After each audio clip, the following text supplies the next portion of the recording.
Not entirely sure how to start this one off, so let's just get to it. I was in a car accident, and although I'm okay, my car wasn't so lucky. It was totaled, at least from an insurance perspective. But this really, really unfortunate event has a silver lining: financial lessons. So for today's video, let's talk about how I totaled my car, the decisions I had to make, and the personal finance tips you can take away from it all. First, how it happened. While I was driving down a road that has been the bane of my existence with the amount of construction going on, a gigantic pickup hauling an industrial-sized flatbed trailer merged into my lane. The driver cleared his truck, but didn't account for the trailer. It was the front corner of the trailer that hooked my passenger door, tore the body materials clean off, and forced my car off the road. The only thing that kept me from running into oncoming traffic was a lamppost that I hit head on. On one hand, I'm thankful my car came to an immediate stop. On the other, the lamppost obliterated the front side and caused the damage that totaled my vehicle. That all happened in a matter of seconds, so I didn't really have a chance to react or absorb the magnitude of the accident. As I'm sitting there phased, and this is no exaggeration, I look up at the light post that I hit, and it's slightly swaying back and forth while cracking sounds are coming from the base of the post. For me, this is a final destination moment. The post is either falling on me or it's falling into oncoming traffic. The post separates from the base, and by the grace of God, karma, or just plain luck, it falls perfectly between my car and oncoming traffic. The lights shatter on impact, and in my mind, the car is sitting on top of exposed electrical wiring. The car won't turn off, and there's no chance of me reversing. So let me get the hell out of this box of dynamite. The driver door is jammed, and I have to grab my phone and wallet, climb over the center console, and I get out of the passenger side. I'm sure we've all had our fair share of Mission Impossible moments, and let me tell you, that was definitely one of them. Luckily, no one was injured, and after I called the police to formalize a report, manage traffic, and facilitate the exchange of information, the last thing to do was get insurance involved. Long story short, the insurance deemed the vehicle totaled based on my state's guidelines. The estimated cost of repairs, materials and labor included, was around $10,000, which exceeded the 75% threshold relative to my car's book value. For reference, my car was a 2015 Hyundai Sonata Hybrid with no more than 45,000 miles on it. Because the vehicle was a total loss, the insurance company was prepared to pay out the fair market value of the car, which came out to roughly $13,000. At this point, I had a major decision to make. I could either take the $13K and release ownership of the vehicle, or I could retain the vehicle, attempt to repair it, and the final payout would be just enough to cover the estimated repair costs of $10,000. To you, it may seem like a no-brainer to take the full payout, but you have to understand, I was attached to the car. And not because it was luxurious or sexy, but because I was extracting so much utility from it. It had a ridiculously low amount of miles on it. I was getting well over 400 miles on a full tank, and for a car, it was spacious. And most importantly, it was paid off. I had no car payment, so it was an incredibly cost-effective vehicle to own, and the thought of giving that up was a difficult pill to swallow. But here's why I decided to let the car go. While reading the cost estimate and the inspector's car report, I learned that their estimate was based on an exterior physical inspection only. They did not examine the car for damages to the internal structure, which means if I retained the car and tried to repair it, and there was in fact internal damage, the repair costs would be significantly more than $10,000. Now, that alone was not a deal breaker.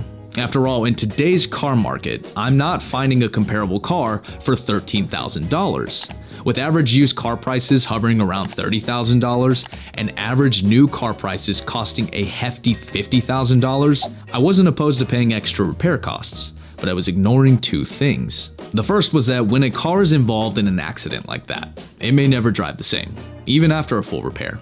Cars are intricate mechanical systems, and damage to one thing could very easily impact another. The chances of long-term issues increase, and therefore the lifetime maintenance costs are expected to be much higher. The second thing I was ignoring was the fact that an accident negatively impacts a car's resale value. According to some sources, as high as 33% for structural damage, and probably even more following a total loss. So taking those additional two things into consideration, retaining the vehicle didn't make sense. Let's put it this way. It was more profitable for the insurance company to pay me fair market value than to even consider repairing the vehicle beyond 10 grand. That tells me they predicted more problems down the road. Fast forward to today, and I'm in the market for a vehicle. And what a terrible time to be a buyer. Similar to what we're seeing in the housing market, car affordability is at historical lows. A big part of that is car prices, and another big part is the high interest rate environment we're in. With that said, it appears the used car market is finally cooling down from its peak, so fingers crossed I can find a good deal. As for buying the vehicle, I've decided to break my own belief that you should pay cash to avoid an auto loan. Financing a depreciating asset with debt accrued at high interest rates isn't the best financial move. And to me, vehicles are first and foremost about utility. But in today's market, it looks like paying cash for a comparable vehicle that's reliable and that will be functional for the next decade isn't realistic. What I decide to buy and on what financial terms will absolutely be the topic of a future video, but for now, the plan is to use the $13,000 plus my own money to put at least 50% down on a used vehicle. The interest rate I can get is the big question mark. So what can you take away from this?